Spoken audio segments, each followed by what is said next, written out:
Good morning, good afternoon, and I guess it might be for some good evening, colleagues from wherever you are around the world. My name's Melissa Permazel. I'm the coordinator of the Innovation Unit at UN Habitat, and it's a pleasure to see you all online. How fantastic it would be if we were all in the one room together, but we need to be thankful that we can at least connect across the world in this digital platform. So thank you all very much for joining. We might just wait 1 or 2 minutes more, if you don't mind, colleagues, just till we get a few more participants involved, and then we shall go ahead. And I'm most thrilled to see our 2 guest speakers in front of me on my screen. So welcome to Francesca and to Scott. Great to see you and meet you virtually. So just bear with us a couple of minutes, colleagues, and then I'll call to order and start the event. But wonderful to see so many of you online at the moment.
Colleagues, I think we'll go ahead.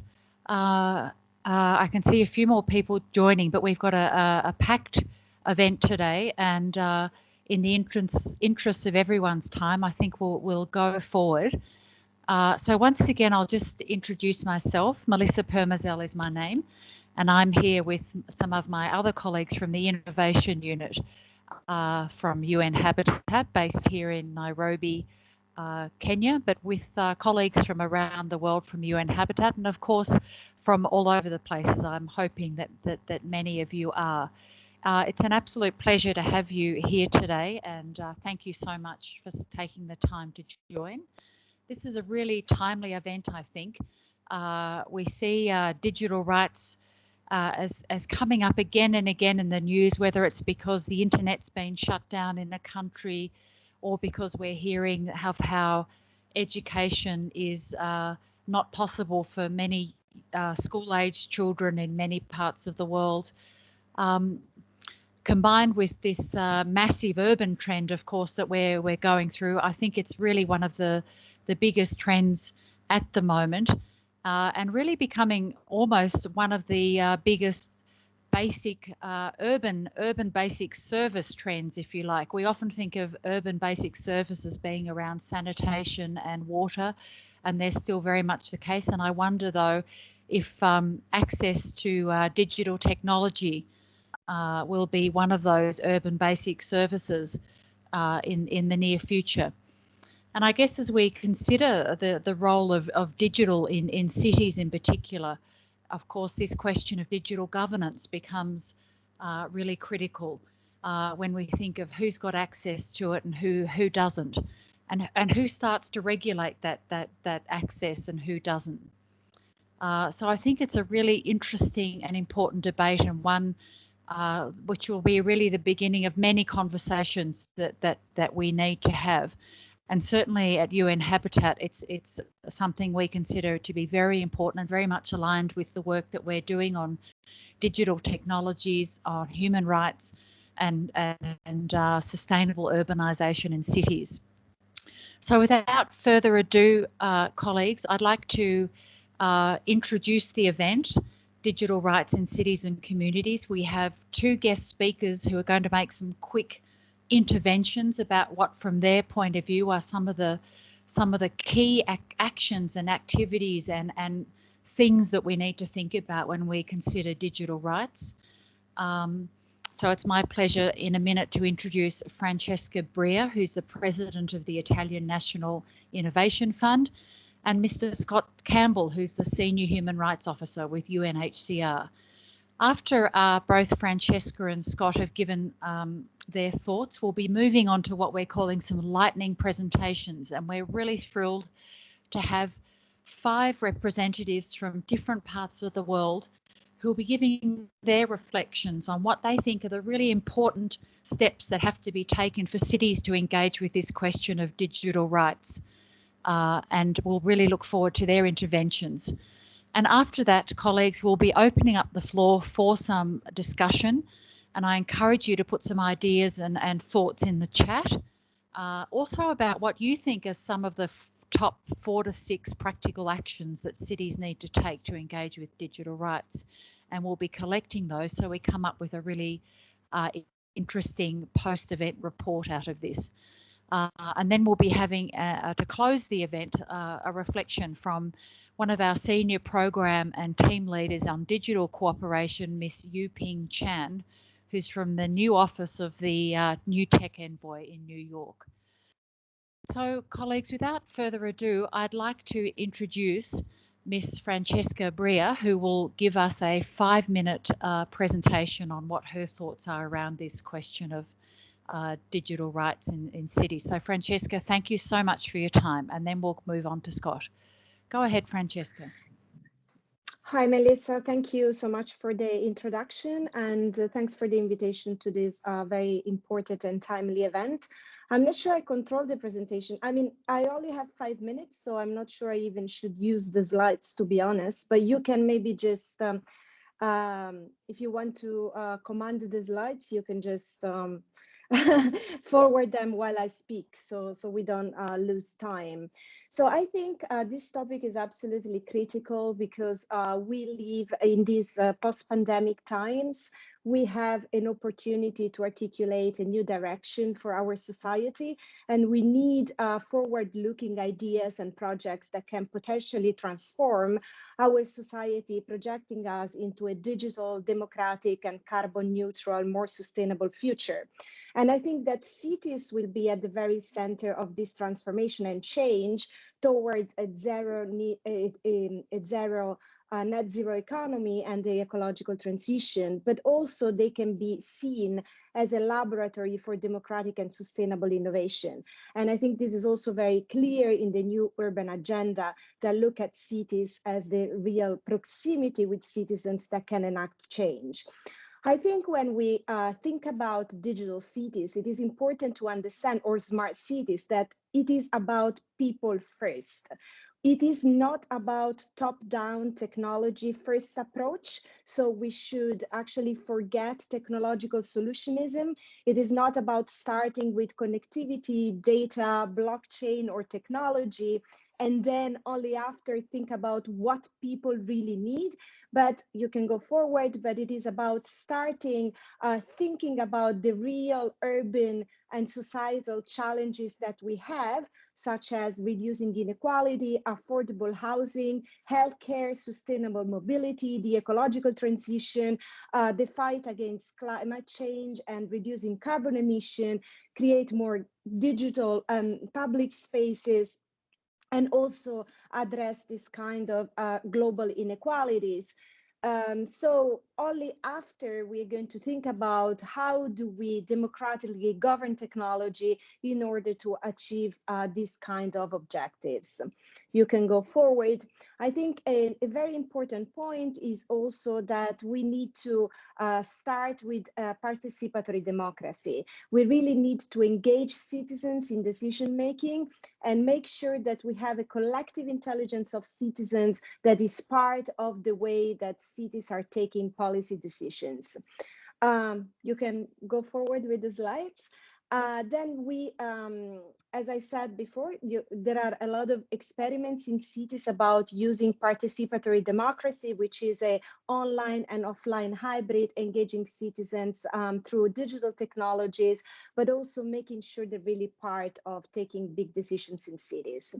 We really need to transform governments if we want to achieve a more transparent, collaborative, and democratic path towards digitization.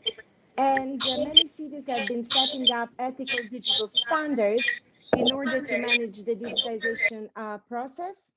And I mentioned two main areas of work where I think cities should be focusing on. First of all is the use of public code and open source technology, open standards, making sure there is interoperability in the way we use technology. And many cities are joining campaign about public money, public code, so that the code and solutions can be reused across cities. Another very important point is how we use public procurement in order to enhance this kind of policies. For instance, putting clauses in public procurement process about data sovereignty and data control, making sure that data is given back to the public administration and it is managed as a public good in order to address the kind of challenges that cities are facing. You can move forward. Ethical digital standards are actually they are online. We built, when I was in Barcelona, a website where you can find a lot of those policies in open source formats so that cities can reuse them. A very important part of the management and governance of smart cities is about data, and making sure that data is seen as a public infrastructure, as a digital public good, and cities put forward strategies that have transparency, privacy, security, and ethical use of data and innovation at its very core. And I think we have seen this becoming very important during the pandemic, how data is important for us to fight against the pandemic, but also how having health data protected and preserving the privacy of citizens, it is a really important trade-off also with public health kind of concerns. So we need also practical frameworks to assess automated decision systems and ensure accountability, in particular when artificial intelligence and algorithms are part of the way we manage decisions and services in cities. You can move forward. There are many projects in these areas. that are very advanced, such as the Decode project that we piloted in Europe, that are using decentralized privacy enhancing data infrastructures and technology to protect the data sovereignty of citizens, giving back data control to citizens.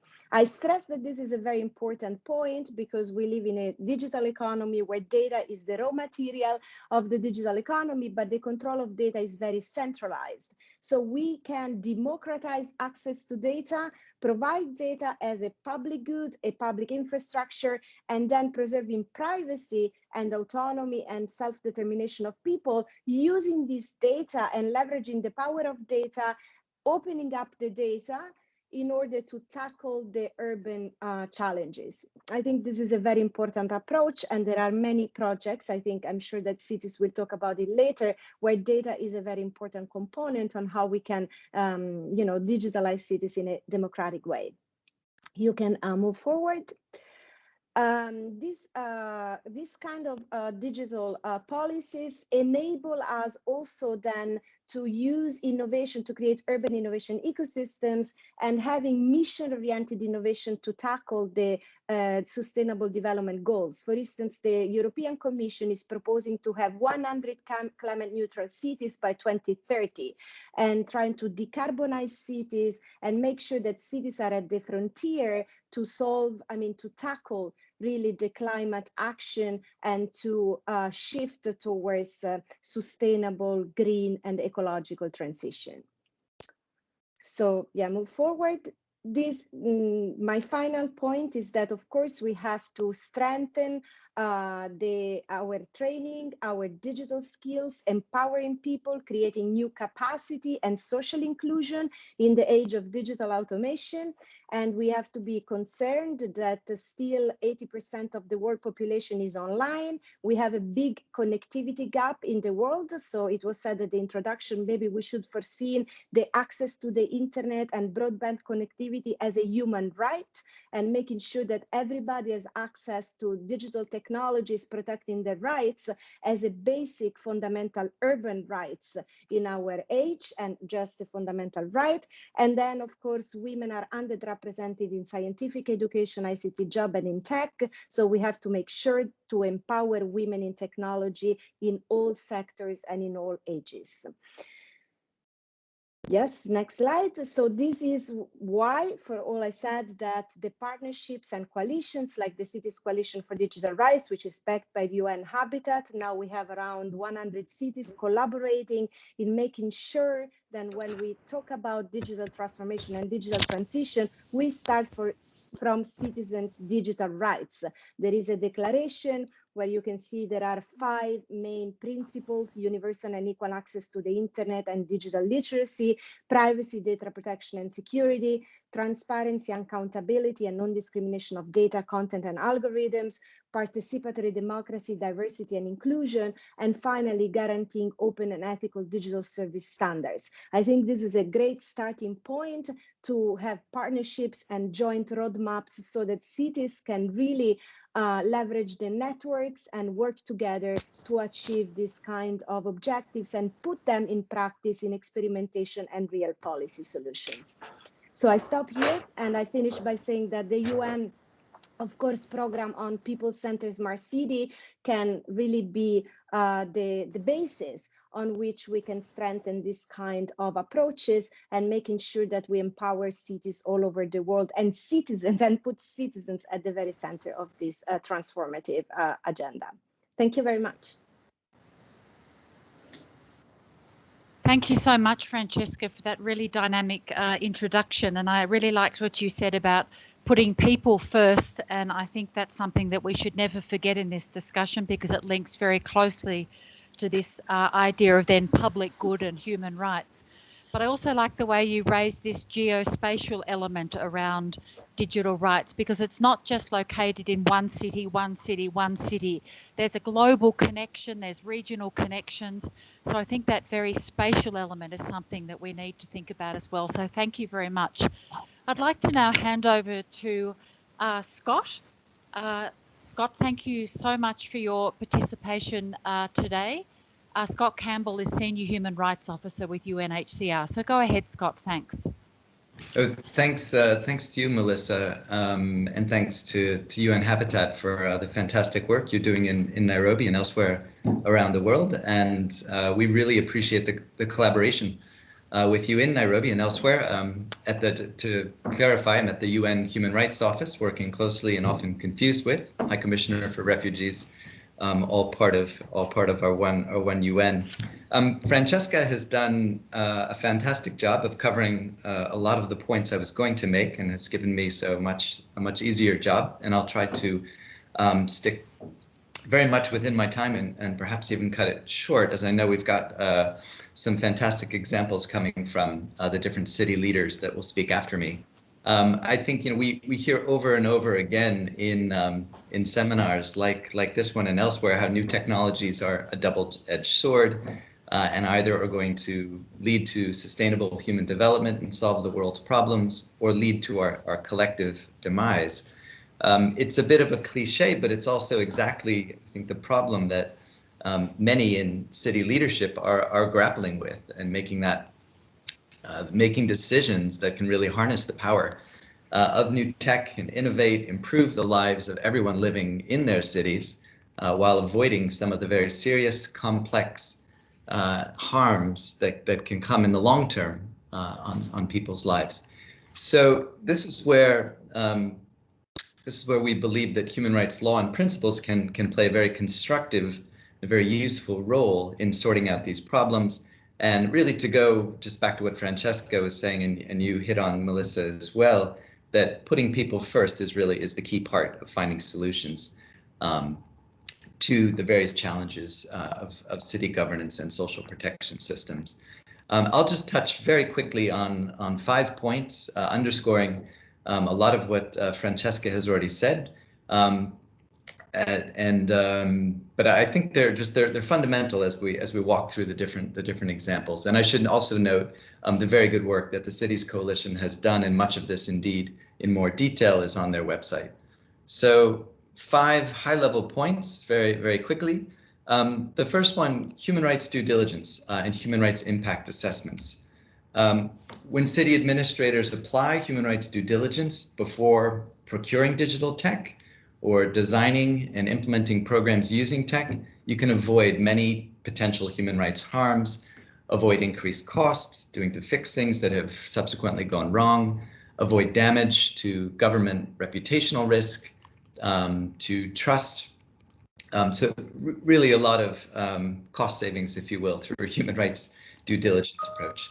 Second point, and linked with due diligence is the right of city dwellers, the right of all, to participation in public life and participation in decision making, and the important principle of inclusion in doing so.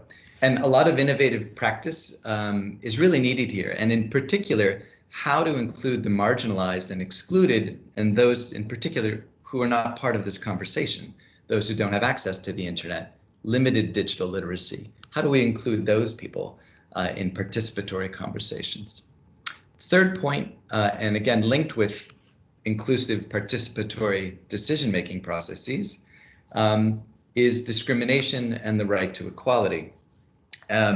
We've witnessed, I think, all too clearly growing social and racial inequalities, often based on past practice, but enhanced now by unequal access to digital tech, and often impacting the most vulnerable, the most marginalized.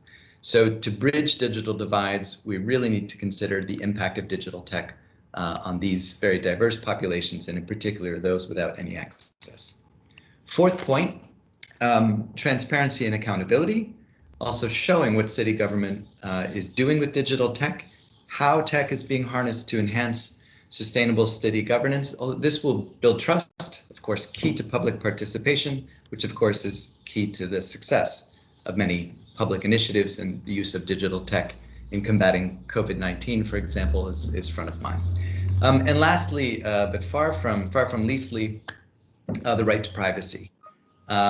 And here, in the digital world, our data protection and privacy is so crucial for our security, and again, for building trust with city residents, and really serves as a gatekeeper to so many other rights.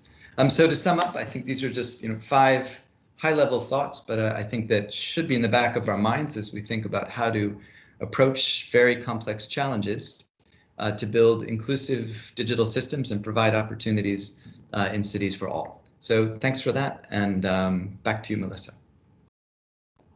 Scott, thanks very much. And I really liked what you said about this idea of bringing in these human rights principles to due diligence. And I wonder if there's a sort of a tighter intersection that can be created between some of the principles which I think that we already are trying to develop in place around digital rights and human rights, to make sure that there's a very active conversation between them. And I think that question about transparency, accountability, and of course right to privacy is really a bit of a minefield. And I really like the special rapporteur report that came out last year around November, which looked at some of the ways that AI was being used in terms of migration and really the sort of the dark underbelly of AI in terms of recreating cultural and gender and racial stereotypes. So I think there are some really good research that's coming out, and you've raised some excellent points. So thank you to both Scott and Francesca for those opening comments. So colleagues, now what we're going to do is move on to the main part of the session, which is these lightning presentations. And I'm really thrilled that we've got 5 really dynamic talks for you. I'm just going to introduce each colleague one by one. And our first colleague today, and please forgive me if I don't pronounce anyone's name correctly, we're thrilled to have the Director of Innovation from the City of Tirana, and that's Faola Hodaj. I hope, Faola, that I've pronounced your name correctly, and please forgive me if I don't. So go ahead, Faola. We're really thrilled to have you here. Thank you for your invitation, and thank you for the nice introduction.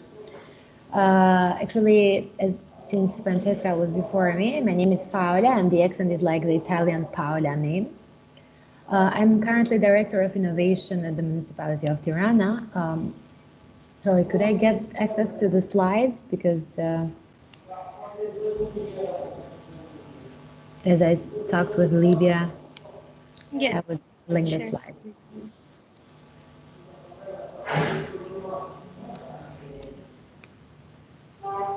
Request for control? Yep, I can change the slides. I just have 3, so. Okay. But do you see the function to request for control? Yep. Oh no, it's here on more or no? It's okay. You change the slides, Livia. It's fine.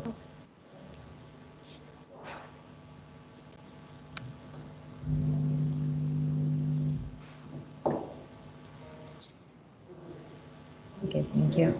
Go on to the next one. Yeah. I'm going to talk today about promoting digital rights, the case of Tirana.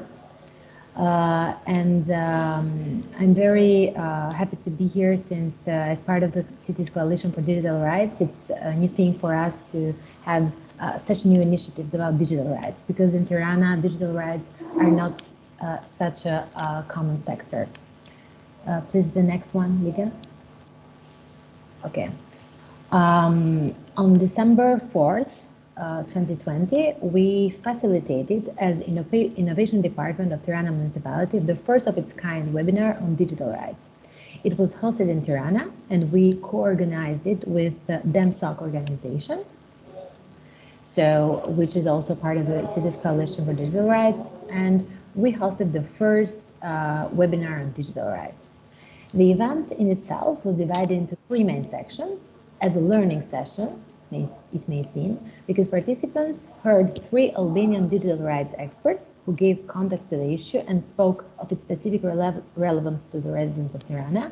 And the participants were also sharing with them what they think about digital rights. Participants were randomly picked, disregarding their age or background, because we tried to gather a sample of participants that could make us handle the proper issue of digital rights in Tirana. So what do people think? Do common people think? Also, the municipality of Tirana offered to participants with restricted access to technology free spots on bibliothèque premises. Bibliothèque premises are public spaces that we as municipality have transformed into technological corners, and we have furnished them with technological equipment. So people that didn't have laptops or PCs in their home, they could access through bibliothèques. So not only did we give access to randomly picked citizens throughout Tirana, but we also gave them access to technology. Next slide, please. The last one. Okay, and the key conclusions and future steps that we're following the webinar. Firstly, we saw that the need for these workshops on digital rights are so crucial, and they should be more frequently held in Tirana and throughout Albania. And secondly, information on digital rights should be a subject in the pre-university education system, and the specific curriculum should be designed for this. The participants were very keen on knowing more about digital rights, and they said that it would be very interesting if they could learn about this from school, because ICT education and also digital tools education are not so strong in Albania, in our pre-university education systems. We don't have it built up, so we need more, and we need to advise these people to drive into this curriculum. And thirdly, and finally, there should be awareness campaigns in Albania dedicated to the impact that digital rights have and how it is impacting everyday life of all citizens. When I say about awareness campaigns, I don't speak just about awareness campaigns in TV, but I also believe that also us as staff, for example, should have awareness campaigns among us, because we are the people that we handle data. We work with citizens' data. So I firmly believe that both internal staff of institutions, not only the municipality, but institutions that work with in their everyday job with citizens, and also the citizens themselves, should learn more about digital rights. And in Tirana, since it was the first time that such a webinar was organized, we saw from the participants, because for example, I was a lead facilitator and also my team was facilitating the whole workshop.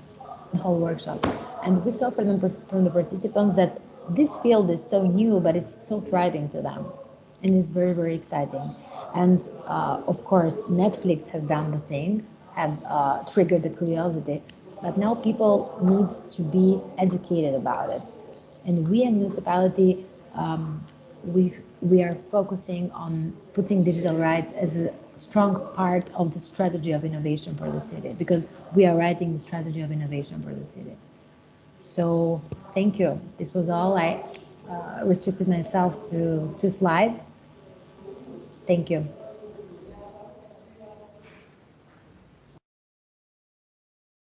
Thanks very much, Viola, for that really interesting talk. And I really liked what you said about the creation of public spaces to promote people's engagement, particularly from those who might not have, for a whole range of reasons, I imagine, the facilities at home. And I think this is a really important point as we move beyond and perhaps continuing in this post-COVID era, that not everyone has the capacity at home to engage.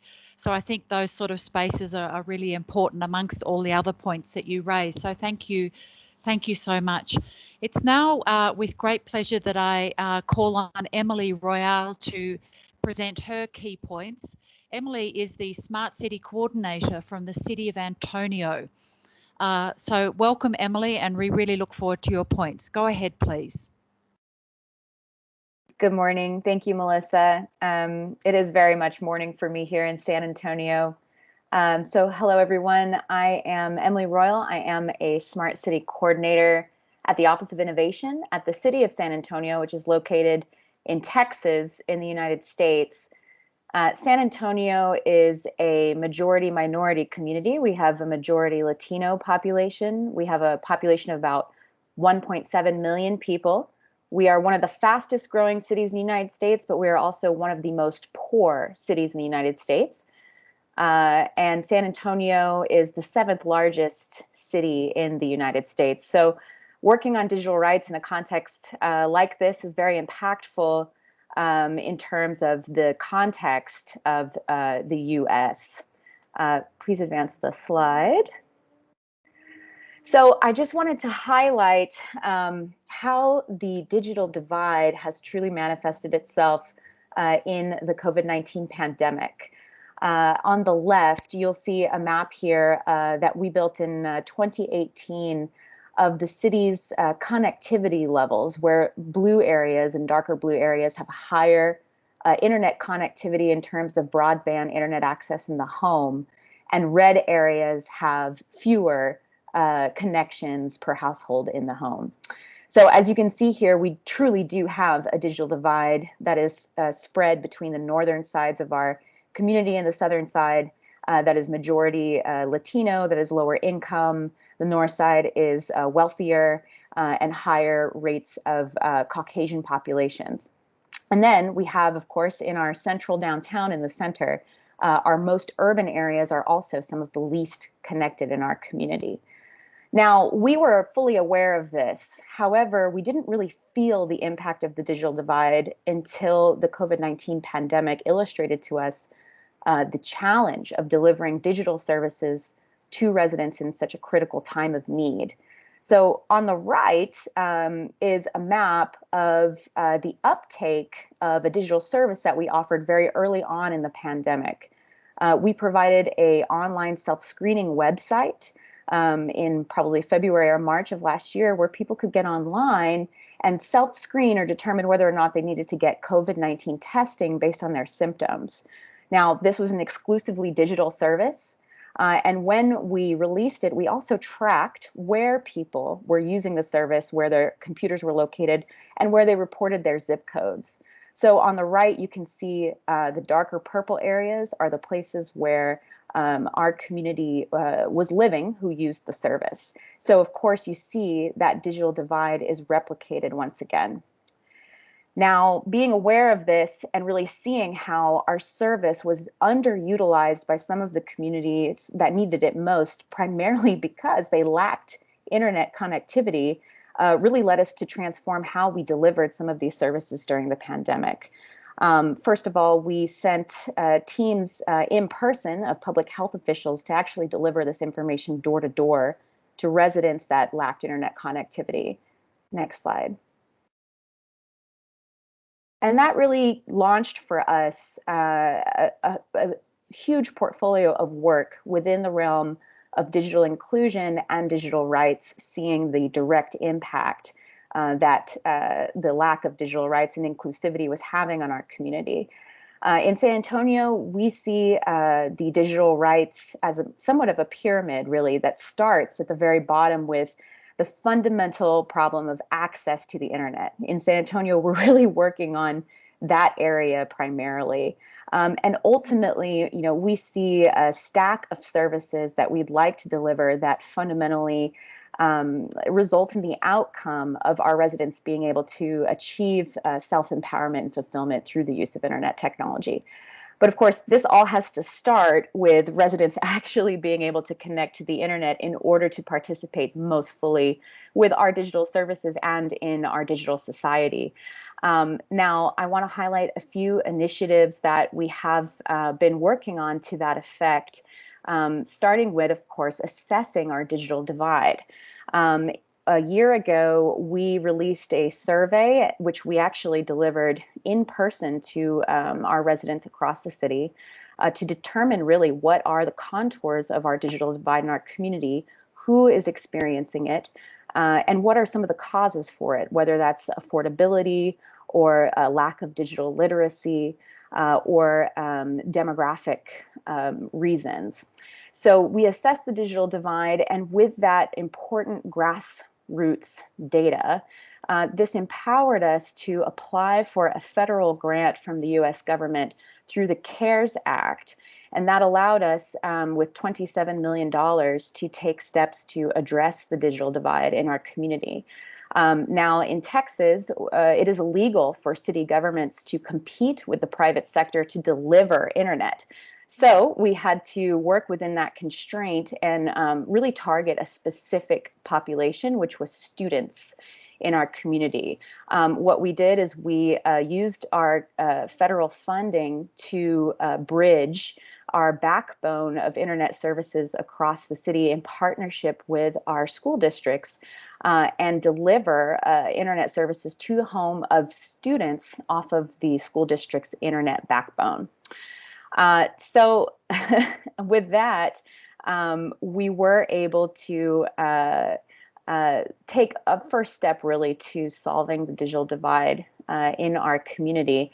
Now, that work has sparked quite a bit of interest and activity from community groups in San Antonio who want to work with us to really strengthen this project, but also expand it. So we have started work on a digital equity plan, which really involves stakeholders across our community in various sectors that we are working to bring together to address digital equity holistically and comprehensively in our community. Now, that's just the basic sort of bottom tier of that pyramid there. But we do see very much, as Francesca Bria mentioned, the fundamental piece of digital rights is working with data and establishing policies around data governance.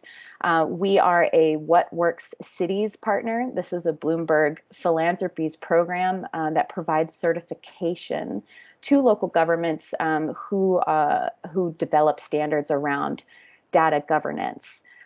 Through this program, we expect to release a digital Bill of Rights, hopefully this year, which will be a public-facing document expressing our commitments around data privacy and transparency to our residents. We are working on our data governance policy, which really outlines for our city departments guidelines around how to use data, to access it, to analyze it, and communicate effectively with the public about that use. We are also involved in an interlocal data sharing agreement, which really provides a structure for sharing data with other important public sector agencies like our energy utility, our transportation authority, and our water utility. We do plan to release that agreement publicly and translate it into Texan, if you will, by basically making that agreement legible to our public through translation into normal language. Finally, not finally, there's a few other things that we're working on, but we do also are engaged in community conversations with our residents around how our community, how our city government uses their data, and are looking forward to having ongoing discussions with our community to develop a more community-driven approach to data governance in San Antonio. So that gets us up to the middle of that pyramid there, but we're looking forward to developing more work and building off of what we've accomplished so far. Thank you.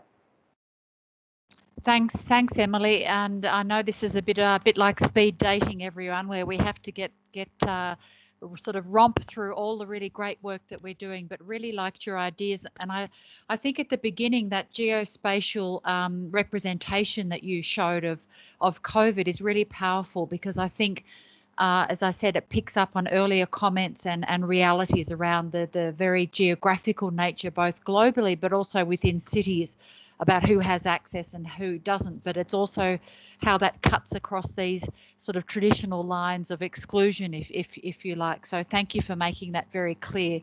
And I think these ideas of these very practical digital plans, these sorts of agreements, these cross-utility agreements are really important. And I wonder if it'd be interesting to know if the private sector is part of some of those agreements, and maybe in the discussion we can come back to that.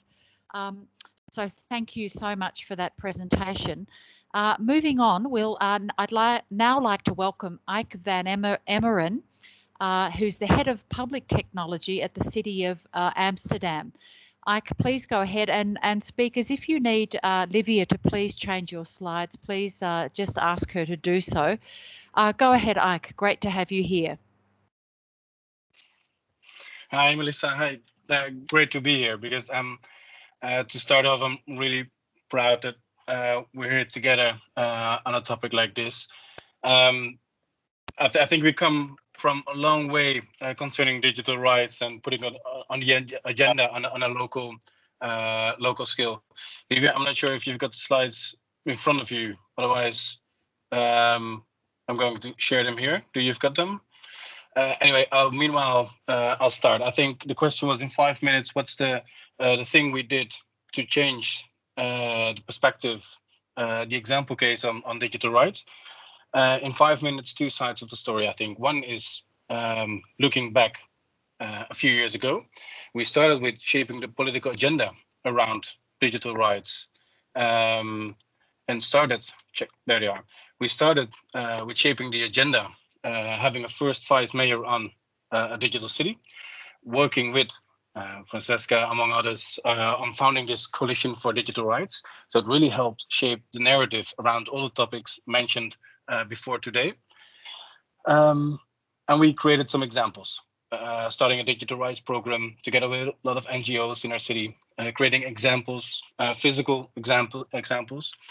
Can you create a less privacy invasive technology to use in your city instead of cameras, millimeter wave sensors, an example, and working a lot with NGOs one-on-one on topics as facial recognition on how to cope with it.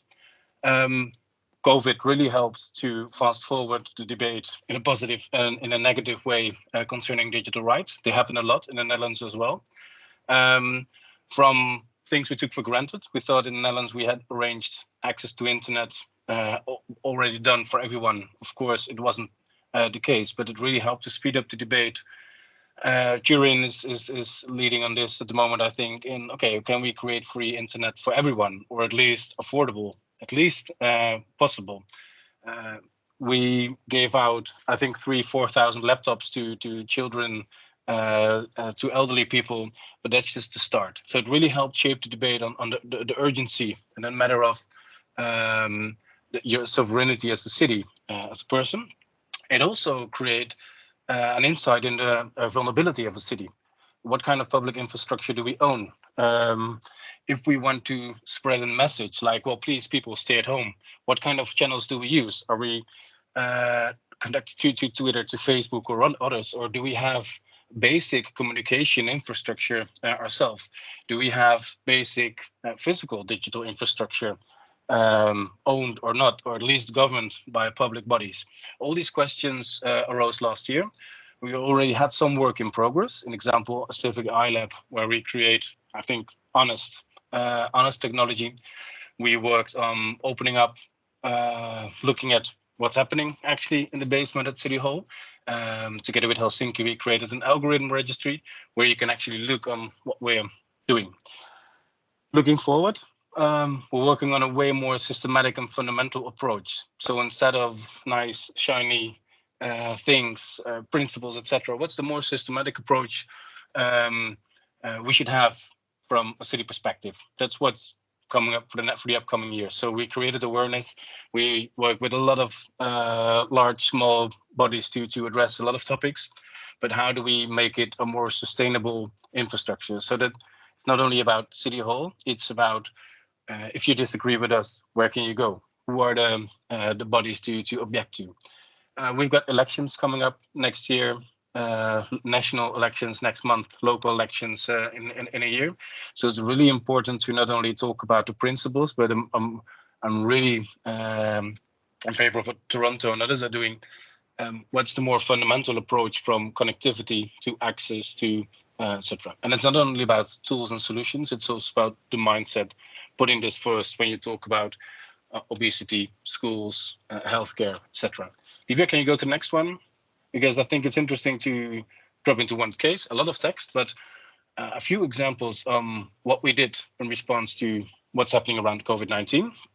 One is the tracing app created a lot of debate, of course, around privacy. the systematic approach the national government used to create an open version of the technology. So not only open source, but the whole process from what's actually the problem, what should be the solution, what should be the design, etc. Everything has been opened up and designed together with the public. Everyone could contribute. Can we use that kind of approach in general? That's an example. We started working on a sort of rapid response team, ethical, tech perspective, judicial perspective on, okay, what do we want and is this okay? An example, surveillance technology during Corona. Of course, a lot of measures are being pushed, but do you really want it? And if so, at least being checked. And of course, regular things also continued. We just announced the new data policy where we translate the principles being addressed today into local structures. An example, data about the city should be available for the city, not only City Hall, but everyone. An example, scan cars, we scan city, create information about you, about your environment, about your neighborhood, about your city. Can we create a public data sharing infrastructure, so to say, sort of data commons on all the information about your city? We've got a new local legislation we started last month. All the data collectors in public space, all the sensors that being put there, need to register within a few months. That kind of approaches are being founded this year, next year, and that's where we're at. But the main important thing, I think, it's not only about the tools and the best practices, but really growing from experiments, learning to the more systematic and fundamental approach. So in a year, all the tech policy and all the tech choices, you could probably look into it and what are the thoughts and the ideas behind it. So if we create a response, do you want this technology in public space? Do we have a technical approach or judicial approach, etc.? I think it's going to be a more fundamental approach. I think that this is where we are. And on top of it, instead of only working one-on-one, which I started the story with a lot of NGOs who try to create awareness on facial recognition or another topic, I think we're forming a more mature ecosystem on creating awareness. The watchdog role should be more professionalized. The same thing when you have policy on dogs and poop on the street. You've got watchdogs for people who complain. And in a digital era, it's not mature enough we don't have people who bark hard enough at us. So we have to encourage people to bark harder, because not everything what we're doing at City Hall is 100% perfect. So I'm really trying to make sure that people can bark hard enough at us to make sure that we're doing the good things. So that's it, I think. Yes, Lisa. yeah. Thank you so much, Ike. I like that idea of creating a platform so people can bark hard. I think that's really interesting. I also liked your point about leadership and that idea of having a digital mayor. I think this is something that is also really part of the pieces of getting someone in that prominent position who is talking about these issues all the time. This concept of honest technology, I think, is really important. The algorithm registry and picking up on a bit of what Emily said, this idea of these public debates. So you've really raised some really important points today. So thank you so much for your time. Colleagues, we'll now go on to our next speaker, and I'd like to welcome Mr. Junyoung Choi, who's the Director of the Seoul Institute of Technology from the City of Seoul. So Mr. Choi, thank you so much for joining us, and we look forward to your presentation. Please go ahead. Thank you.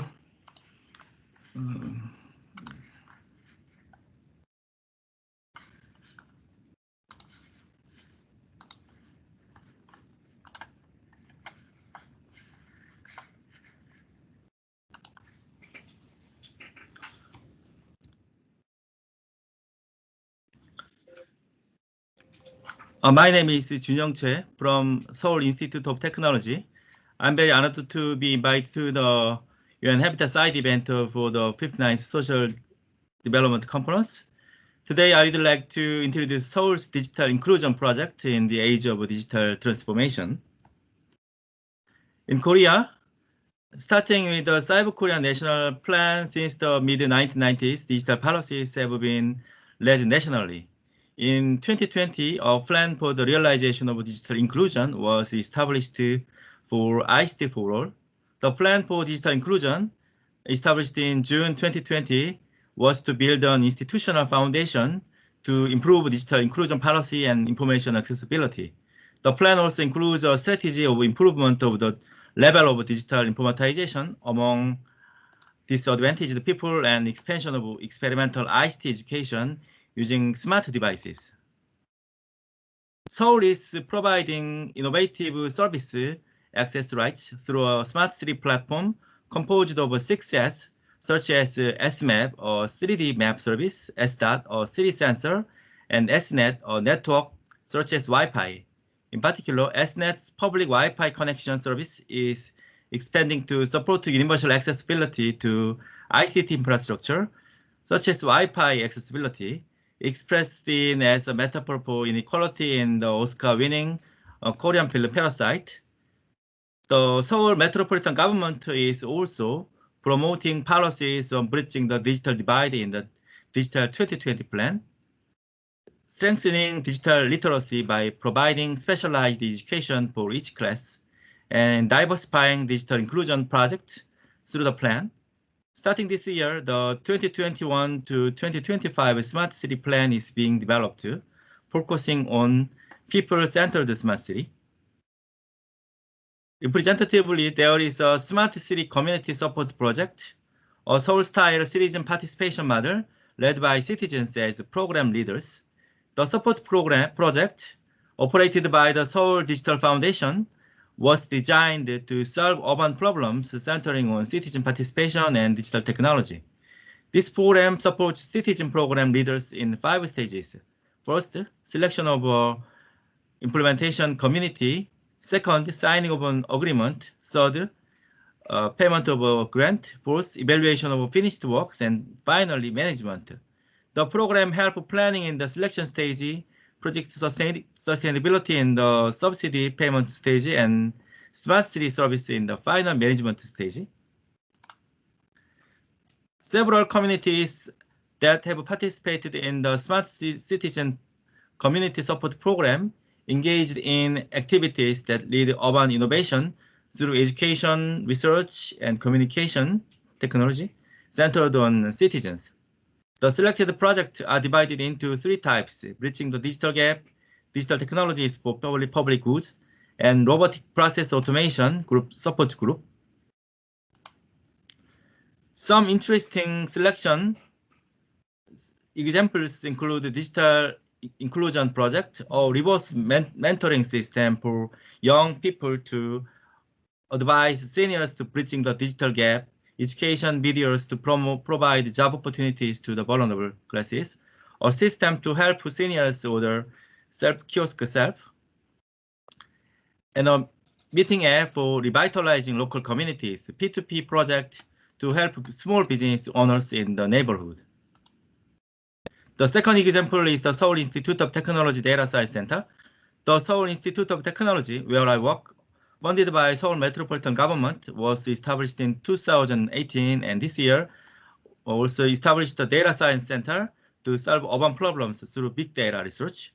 We are conducting research collaboration, management, and utilization of data, and data-driven and evidence-based research through data governance, public-private data partnership, and data science for metropolitan area. Measurable indicators of urban phenomena using disaggregated data by gender, age are expected to enable inclusive policy analysis and discovery. In conclusion, urban and community inclusion or Habitat's inclusive city can be viewed as concepts that prevent exclusion or inequality from occurring socially and spatially. On the other hand, the digital inclusion of cities was approached in terms of securing access to information through bridging the digital gap and information literacy in cities before COVID-19. However, in the post-COVID-19 city, many socio-economic activities are turning online due to the increase in contactless activities.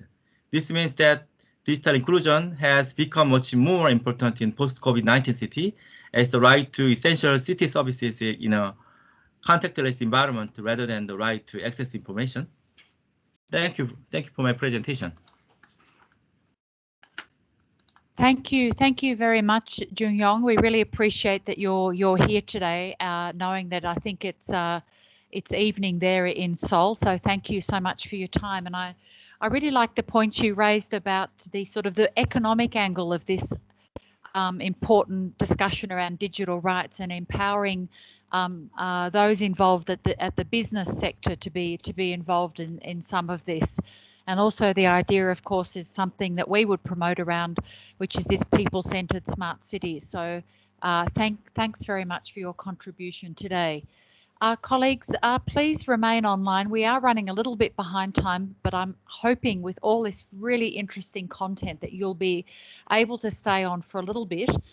It's now with pleasure that I'd like to invite Monique Griffith, who's the Deputy Director of the Smart Cities Office in the city of Johannesburg. So Monique, you're just down the road from where we are in Nairobi. Thanks very much for your time today, Monique, and please go ahead. Thank you very much for the opportunity to present today. I'm going to put on my timer just so that I can keep myself abreast of how fast I'm going. If you can change to the next slide, the next two slides actually, so that I can zip through. So this is just essentially what our mandate is, but we can move forward. So our Smart City Promise, essentially, as a city of Johannesburg, can you go back to the previous one? Sorry. Can you go back to the previous slide? So our promise as a Smart City Office, essentially to our residents, is that we are trying to transform the city. Next slide, please. We are trying to transform the city. Next slide, please. Thank you. That we're trying to transform the lives of our residents, especially youth. We have such a large youth population in the city of Johannesburg, as well as the rest of Africa, that we've deemed it essential that we ensure that they have the access and access to technology, as well as to the quality services that we can provide across that technology. So essentially, even just within our own smart city strategy, we are looking at how to enhance the quality of life for our residents, especially the youth and poor, and how to rectify the longstanding spatial and economic barriers that are inherited from our apartheid past.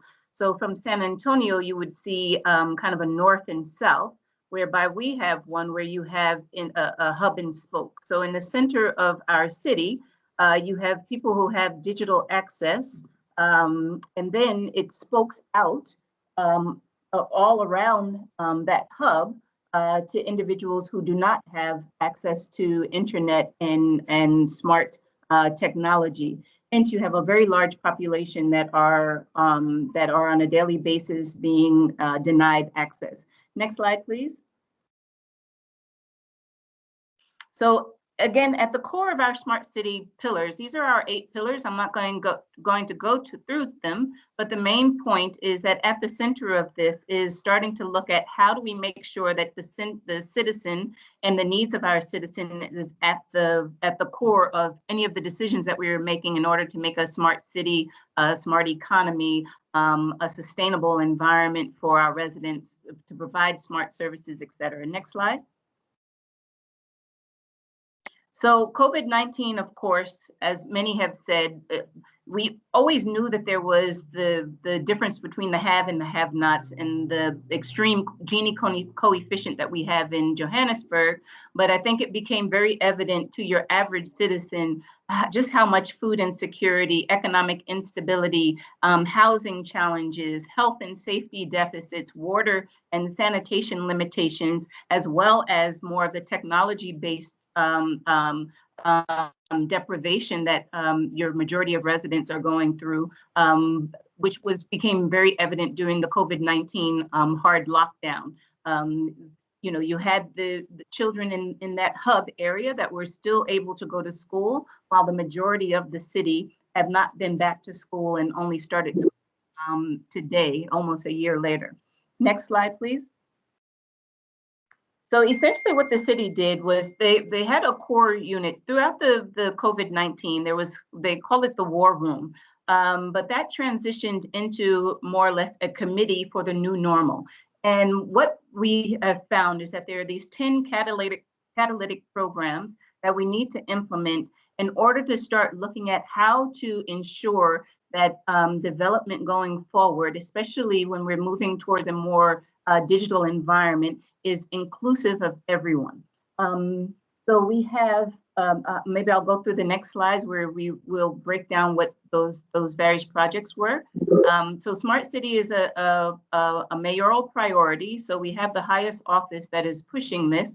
And then there are 10 catalytic programs that are being pushed by that committee that is being overseen by the chief operating officer in the city manager's office. Next slide, please. Okay, so I'm going to whip through these very quickly because my time is almost up. So essentially, obviously, you know, looking at the core needs of our residents, broadband and access to broadband, and it going from getting fiber to the home, as well as utilizing our libraries and schools in order to give people access to where they wouldn't normally not have access is one of the programs. With that, you can't have people without the requisite skills.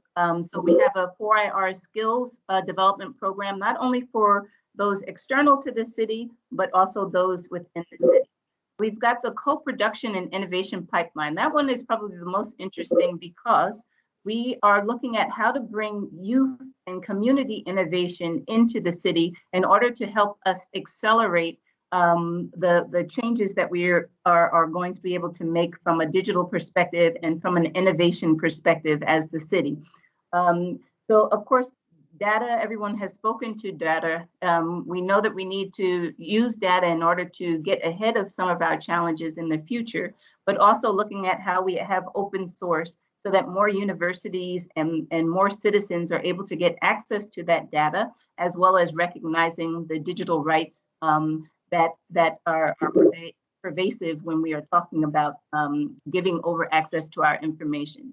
So with that, it deals with accessibility, privacy rights, and many of the other issues that that we're spoken to today.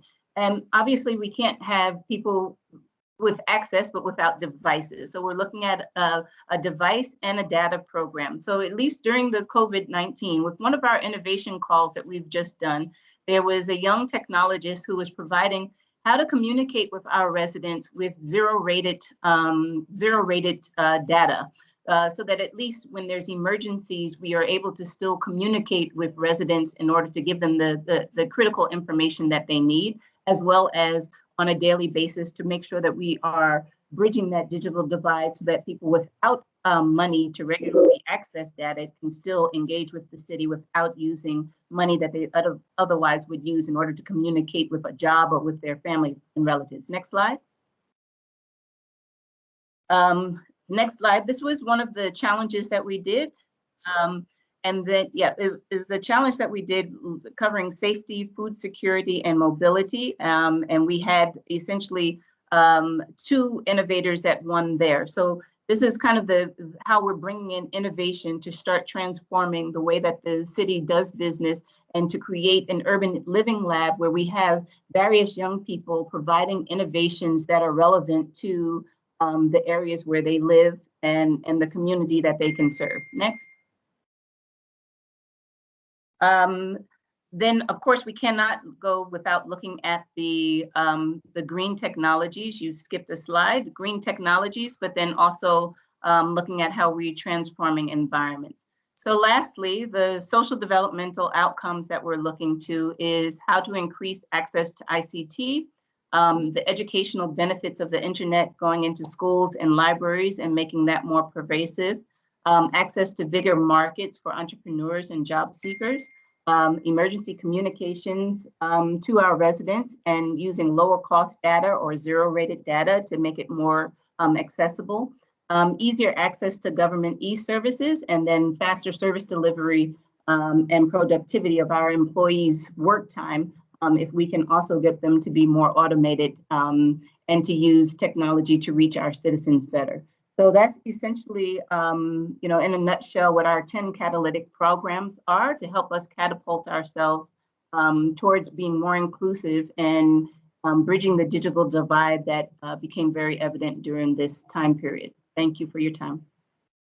Monique, thank you very much. I know there was a lot of really helpful information there, and I did see on one of your slides something around informal settlements, and maybe in the discussion that will come up, because I think in many parts of the world it became clear over the COVID period, and I guess it's the same actually that Emily referred to even in North America, that those traditional communities that are already excluded somehow are shown up as being excluded again when we consider this issue of digital technology. So I'm interested to know what you're doing to perhaps engage those communities. But I really liked what you said in one of your slides about reevaluating everything, this idea of co-production, and I think that really that speaks to some of the other speakers who've talked about working closely with citizens. And again, picking up on what Junyoung said in South Korea, of really having a strong economic element to this question about digital rights and engaging with very practical ways, job seekers, entrepreneurs. And I think that's a really also a really important part. So thanks very much. Colleagues, for those that are still online, we really want to hear your views about what do you think are the 4 to 5 top practical actions that cities need to take to engage with digital rights. So please write it in the chat, and we're going to record all this information later. Again, I really apologise that we have gone over time. We haven't been short of terrific presentations, so thank you all to the speakers, and please, colleagues, if you can remain online just for a little bit longer, because I'm now like to open the floor for discussion, and I'll ask you to raise your hand, and hopefully all of our panel are still online. I think they are. So would colleagues like to raise some questions about what they've heard today?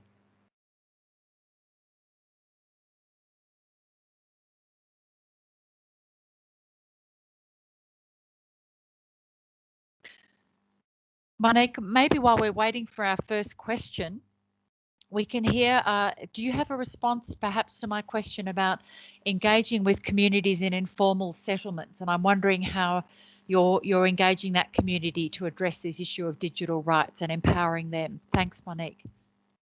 So again, one of the things that we're really looking towards is how do you pilot innovation? So one of the critical problems that we have in informal settlements is you don't even have electricity. So how do you then move people into having access to, you know, fast speed internet and things of that sort?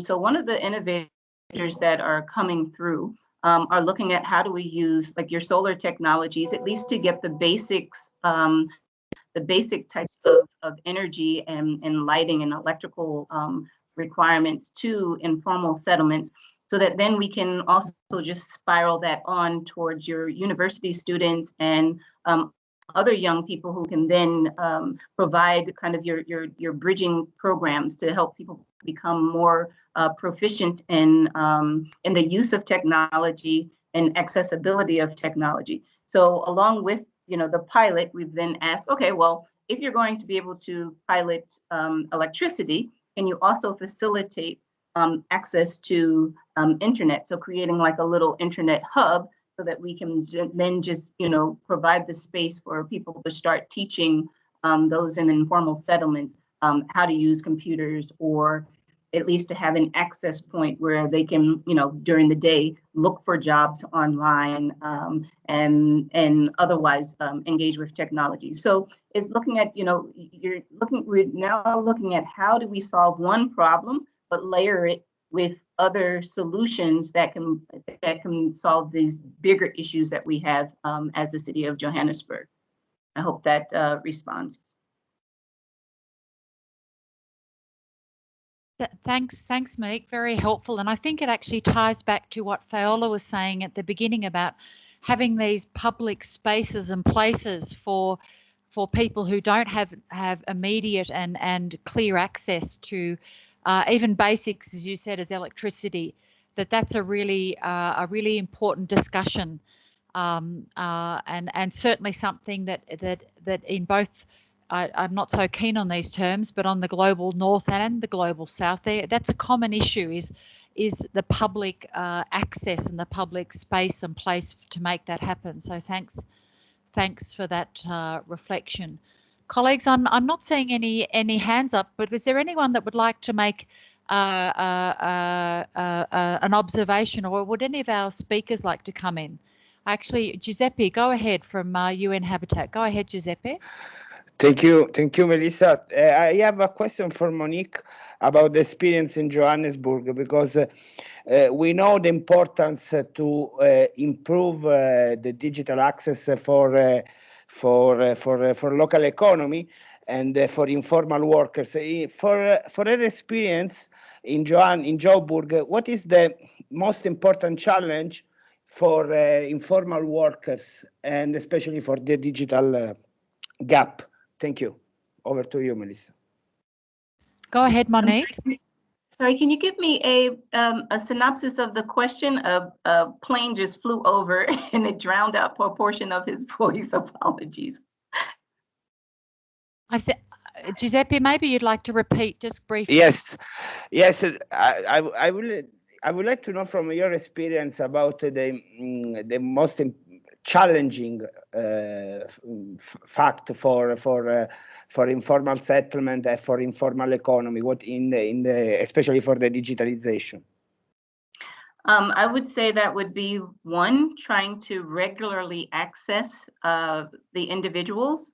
There's not a grand trust, so to say, in government.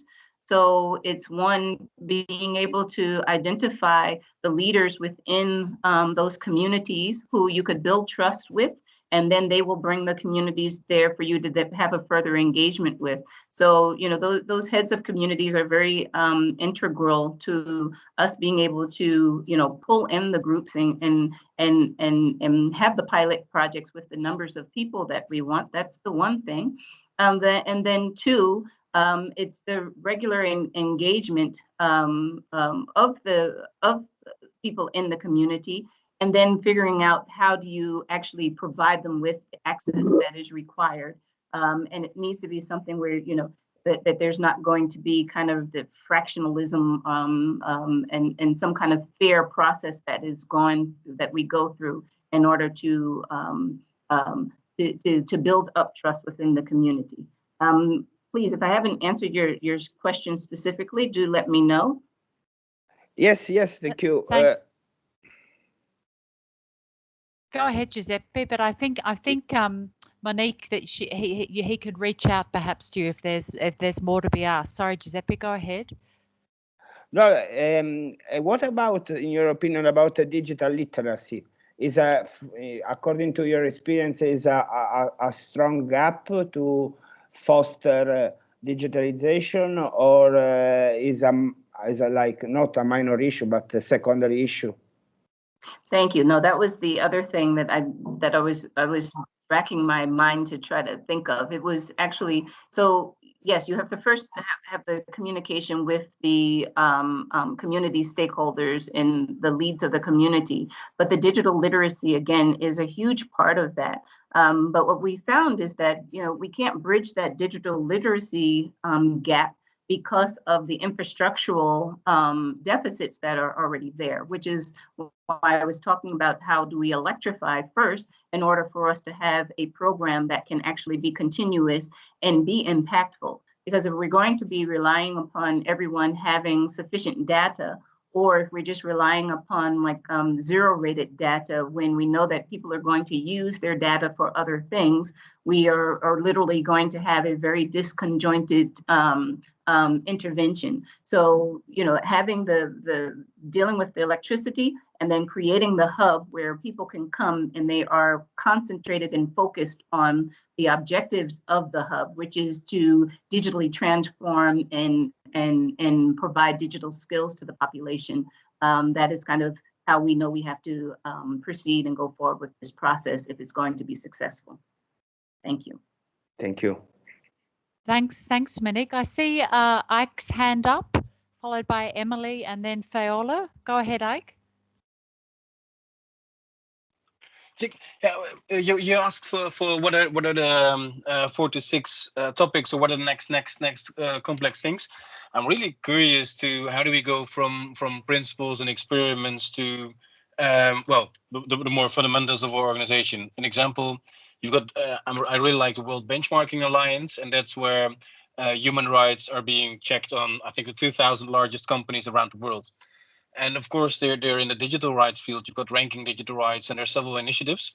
But how can we make sure that these initiatives are bold enough or mature enough that we can actually use them? An example, the moment we start procuring to procure new tools, infrastructure, etc., we only buy stuff from people who do commit to these rankings around digital rights.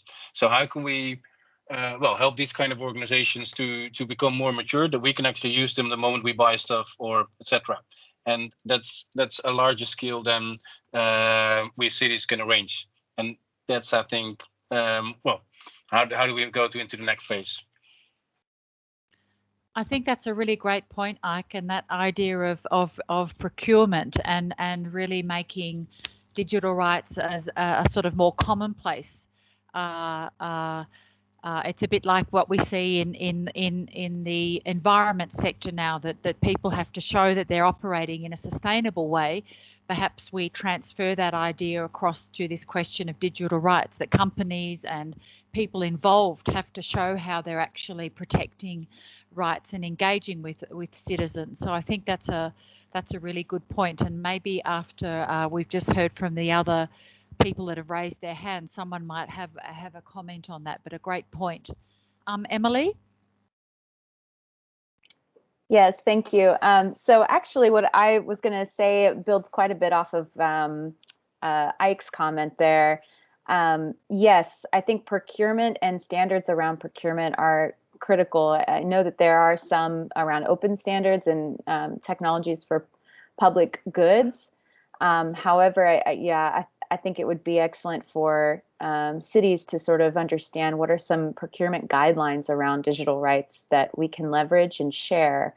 Additionally, thinking about spaces for experimentation. I know that there is quite a bit of pressure for cities or local governments to deliver results. And in a space, dealing with digital rights and emerging technologies that we haven't seen before, it is, I think, important to have some safe spaces for cities to maybe partner with universities or explore experimentation before bringing a solution to market as well, or before committing, public dollars to funding large-scale solutions. So I think that's another point. And then I really would love to hear from other cities around building trust with the public. We all work in such different environments with different communities that have various levels of education, expertise, informality. And I think it would be wonderful to have maybe a discussion globally around the issue of trust building in digital rights and what strategies are cities taking to do that. Great point, Emily. I really like that last point. And could I extend it to say trust also with the private sector? I think that's part of this this equation as well, because they're often generating some of the technology that we're using, and some of that technology, of course, is beyond the level of the city. It's at the global level. So it's a really interesting question of how the various scales at which we're operating here are really interesting. Fayola, please go ahead. Thank you. Actually, I was meaning to say something that Emily already said, but building up on that, I see here, and it's very enthusiastic for me, that we live in different cities, we have different challenges and struggles, but I believe that we can learn a lot from each other. So please come in on any initiative that we can collaborate together. I don't know, maybe I think we should definitely see some twinning projects possible, because this, for example, this guideline, this procurement around digital rights, this help desks, we don't have such things. We are in Tirana, digital rights sector is not so much known, I told you, and we don't have so much information. And it's not that not only the citizens don't have information, it's also the public administration. We are accountable for data. We have to know how to, when we seek to inform people about digital rights, we should know more about digital rights as public administration. And I would be very, very interested in any possible collaboration with any of the cities concerning building, I don't know, joint strategies on how can we raise the protocol and how can we move forward on digital rights, because it's going to be the trendy topic of the millennial. So and thank you for making also Tirana part of this. Thanks, Viola. I think it's a good point of how can we continue to build, and I've just put a couple of things in the chat there that UN Habitat is working with the Cities for Digital Rights Coalition on this concept of a help desk, and I think to me that speaks to this question of how can we inspire each other with ideas, like your question about procurement, question about digital strategies, what sort of communication pieces, what sort of working with who in the community have really leveraged some of those ideas. I really liked all this talk around leadership. Do we need who do we need to be speaking at that very leadership position, and realizing that, for example, in this part of the world where I am, you still have many traditional leadership structures who are very influential in local communities.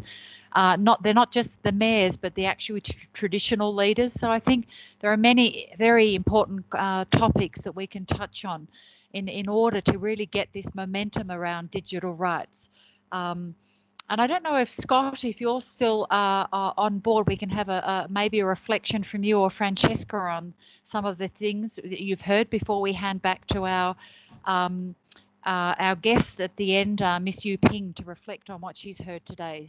Scott or Francesca, are you on online still that you can make a contribution? Sure, just very quickly, and aware of the time, but maybe two quick points. One, on just your question earlier, Melissa, of the intersection between digital rights and human rights, and just to underscore that, you know, your digital rights are your human rights in the online space, and your rights offline apply online. The question, of course, is, well, how does that work practically? And this is actually what I flagged in the chat box is an area where there's a lot going on, a lot of work to be done, but where the UN should be launching next week a hub that will provide resources coming from the UN human rights machinery on how exactly human rights do apply in the online space. And then secondly, the question of human rights due diligence, I think, just is central.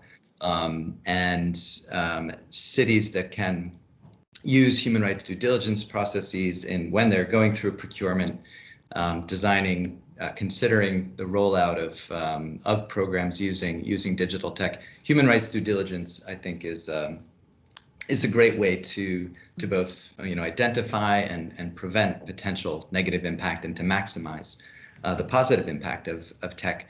And just to note, the EU this quarter, in theory, the European Union should be putting out legislation that will require companies to carry out human rights due diligence, including tech companies, and that should assist greatly, I think, in helping cities also to navigate where they're getting their tech from and how it's being used. But I'll leave it at that, and thanks again for including me. Really interesting examples coming from the city leaders. Thanks to them. Thanks, Scott. And I think your point, this on procurement, I think there's a real intersection and opportunity between human rights, because I think cities often, if I'm a mayor, I hear human rights, I might go, oh my goodness, what does that mean for me? Exactly. And they get a bit sort of uptight. But yeah. I think what Ike said about this question of bringing in procurement as a way to say, well, are you doing this? Are you doing this? I think that's one of the entry points for this in a very practical sense that city leaders, for example, can start to engage with. So I think it's kind of not mentioning human rights, but it is human rights, if you know what I mean. So I think we have to be very smart in the way that we bring this forward. So you've raised some great points, and thanks again for participating. Colleagues, look, I'm just aware of time. Emily, I see your hand is up. I don't know if that's an old hand or a new hand, and you wanted to come in briefly before we wrap up. It is an old hand, but I'll take advantage of the opportunity to just share some last tidbit of information. So I am working right now with UN Habitat to build some guidebooks and materials and tools for cities to help establish people-centered smart cities. And this effort touches quite a bit on digital rights, data governance, all the things we've talked about here. We are doing an interview, a survey right now that includes interviews of cities to really capture their experience in this space. So if you would like to participate in that interview, I just dropped my email in the chat, and feel free to connect with me on that.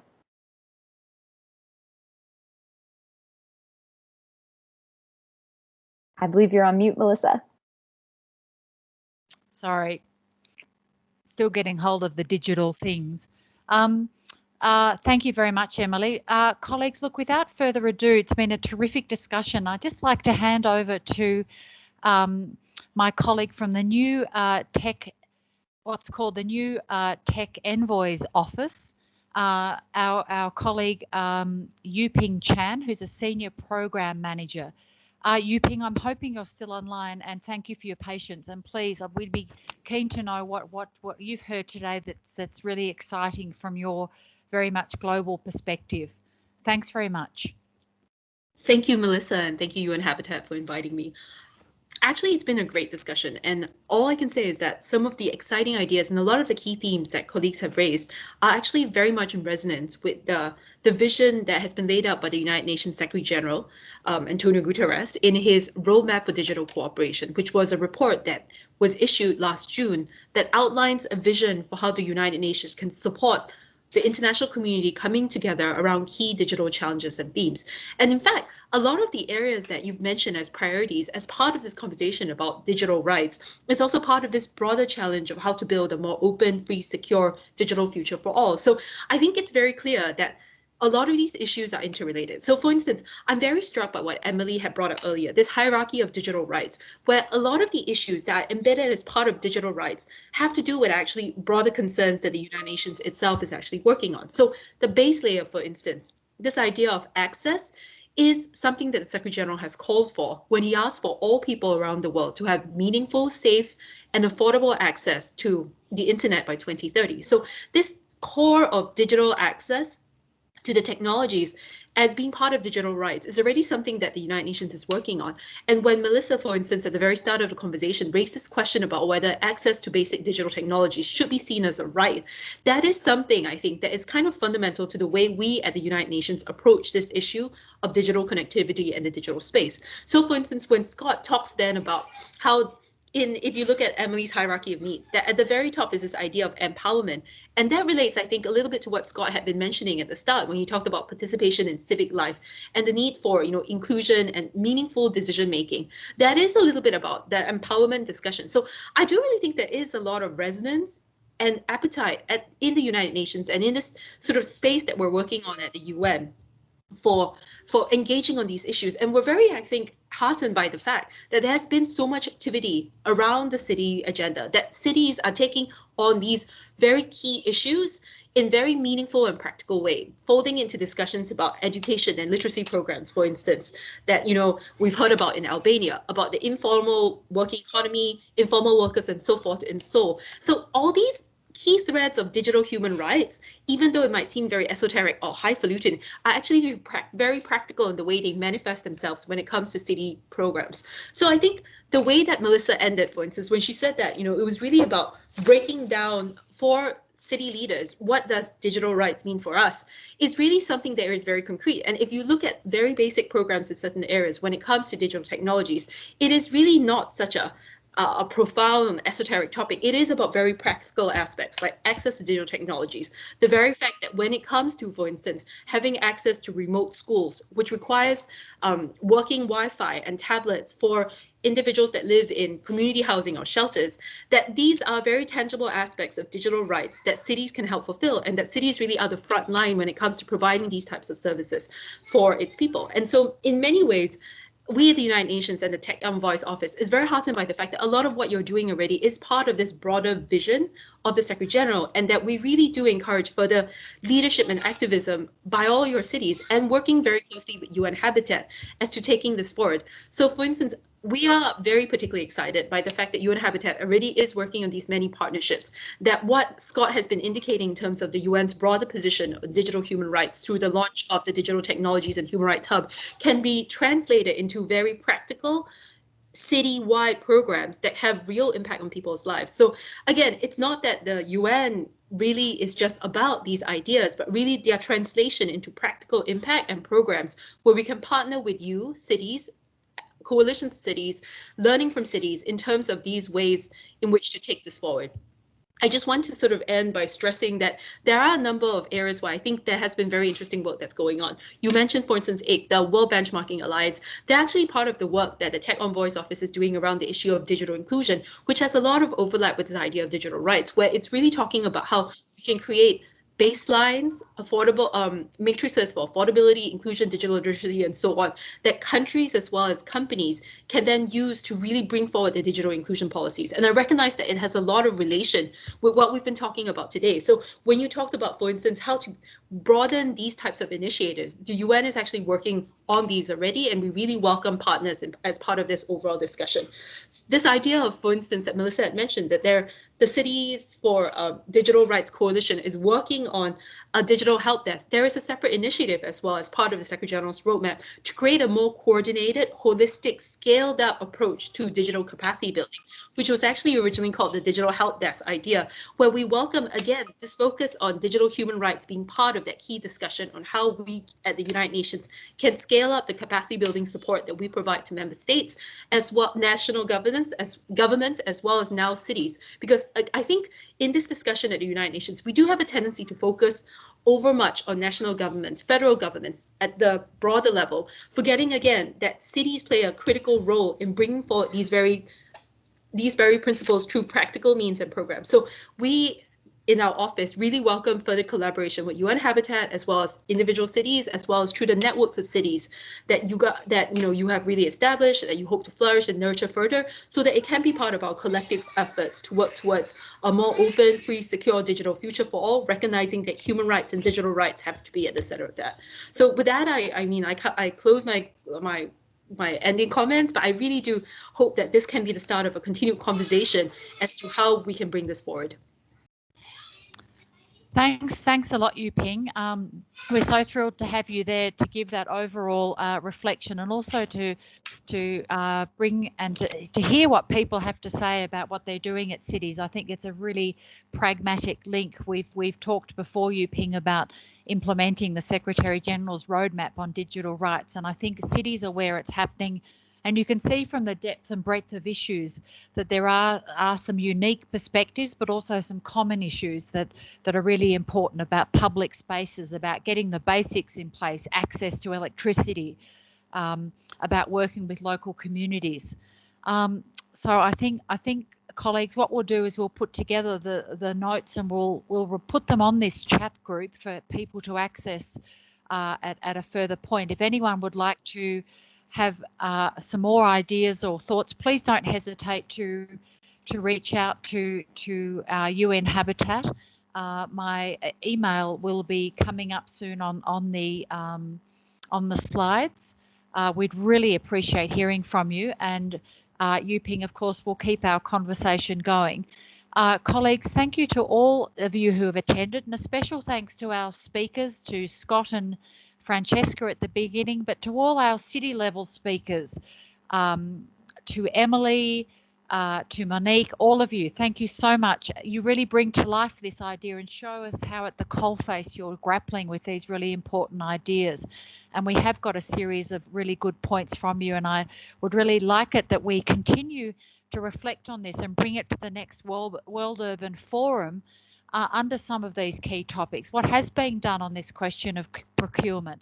What is being done in informal settlements, for example, to address those basic electricity needs and to bring those public spaces and opportunities for people who don't have access to digital technology in their home to be part of the conversation. So let's bring it forward to that really key event. Thank you all very much. I think we'll wrap it up there, and we really appreciate your time and effort today. So signing off from Nairobi, and with good wishes to you all for the rest of the day or the evening or your morning ahead. Thanks, colleagues. Goodbye.